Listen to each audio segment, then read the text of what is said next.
শরীয়তপুরের জাজিরা উপজেলায় নাওডোবা গোলচত্বর এলাকায় স্থানীয় এক ব্যবসায়ীর উপর পূর্ব পরিকল্পিত সন্ত্রাসী হামলার অভিযোগ উঠেছে। শনিবার ১৯ অক্টোবর বিকেল ৪টার দিকে এ ঘটনা ঘটে। স্থানীয় সূত্রে জানা যায়, রোমান ফকির দীর্ঘদিন ধরে নাওডোবা গোলচত্বর জমাদ্দার স্ট্যান্ড সংলগ্ন এলাকায় ব্যবসা পরিচালনা করছিলেন। এ সময় কুতুবপুর মুন্সিবাজার এলাকার রিয়াজ বাবুর্চি, সজীব বাবুর্চি, শাহিন বাবুর্চি সহ কয়েকজন সংঘবদ্ধভাবে অতর্কিত হামলা চালায়।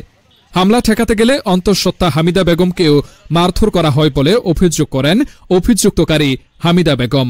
ঘটনার পর গুরুতর আহত অবস্থায় রোমান ফকিরকে জাজিরা উপজেলা স্বাস্থ্য কমপ্লেক্সে ভর্তি করা হয়। তার স্ত্রী হামিদা বেগম বলেন, আমাদের কারোর সঙ্গে কোনো বিরোধ ছিল না, কার নির্দেশে এমন হামলা হলো বুঝতে পারছি না। এখানে আমার স্ত্রী এবং আমি মিল্লা দোকানদারি করি, মানে আমি পরোটা খিচুড়ি বেশি সকালে।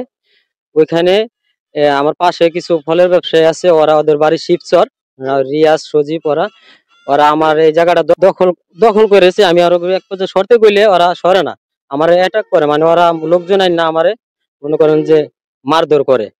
ওরা মারার পরে আমি লোকা এক পর্যায়ে জাজিরা হসপিটালে ভর্তি হই। জাজিরা হসপিটালে ভর্তি হইলে তারপর আমার স্ত্রী বাদী হয়ে থানায় একটা দরখাস্ত করে, জিডি করে। হামলা করছে হলো রিয়াজ বাবুর্চি, আর হইলো সজীব বাবুর্চি, আর বাবাই ছিল, সবাই ছিল।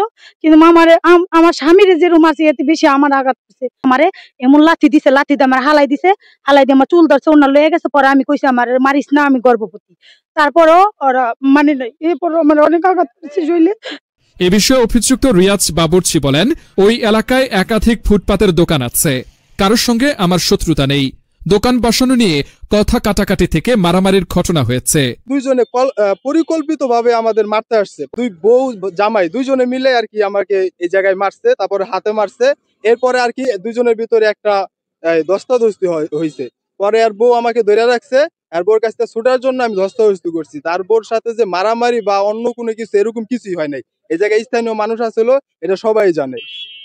গানের সাথে সাথে গান গাইতেছে আর মাল সাজাইতেছে, ওই লোকের দিক দিয়ে যাইতেছে গালাগালি করতে, যে ছিড়া লাইবো, ফাইরা লাইবো, হ্যান করবো, ত্যান করবো, অনেক কিছু করার পরে আপনার আরেকজন লোক নিয়ে আইছে, দুজন লোক নিয়ে আইছে, আর আইসে সমাধান করতে লেগা, সমাধান করতে আইসে। আয় কি করলো, আর বউ ওর এক থাবর আমার ওই জায়গায় অতর্কিত ভাবে হামলা করছে।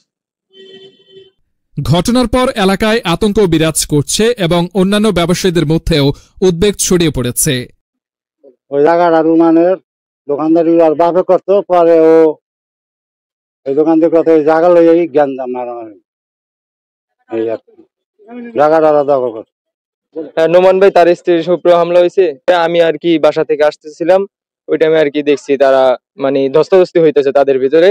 ওই টাইমে আর কি আমি দোনো পক্ষে গিয়ে ছাড়ের জন্য গেছিলাম, তারপর ওই জায়গা থেকে আমি চলে আসছি। লিখিত অভিযোগ পেয়েছি, বিষয়টি তদন্ত করে আইনগত ব্যবস্থা গ্রহণ করা হবে বলে জানান পদ্মা সেতু দক্ষিণ থানার ভারপ্রাপ্ত কর্মকর্তা ওসি মোহাম্মদ গোলাম রসুল।